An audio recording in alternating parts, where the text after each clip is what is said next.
કુંભરવાડાના પીપળના ચોક પાસે ટ્રકના ચાલકે યુવાનને અડફેટે લેતા મોત નીપજ્યું। કુંભરવાડાના અક્ષર પાર્કમાં રહેતા સુરેશભાઈ હનુમાનભાઈ મેર તેમના બાઇક ઉપર જઈ રહ્યા હતા તે વેળાએ પીપળના ચોક પાસે પૂરપાટ ઝડપે આવી રહેલા ટ્રકના ચાલકે બાઇક સવાર સુરેશભાઈ મેરને અડફેટે લેતા તેમનું ઘટના સ્થળે મોત નીપજ્યું હતું। જ્યારે આ જ ટ્રકના ચાલકે થોડા સમય પહેલા 2 મહિલાઓને પણ અડફેટે લીધી હોવાનો બનાવ બન્યો હોવાનું જાણવા મળ્યું હતું।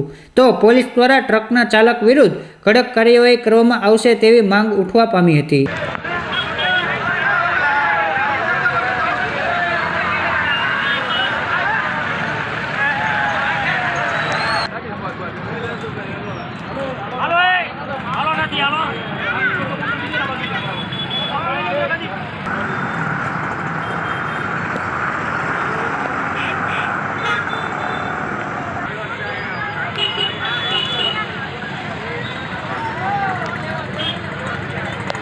ઘટના સ્થળે મોબાઈલ એડ થઈ ગઈ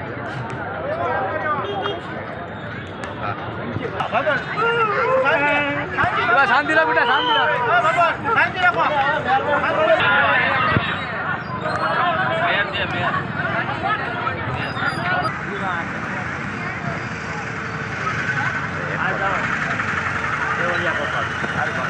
બીજા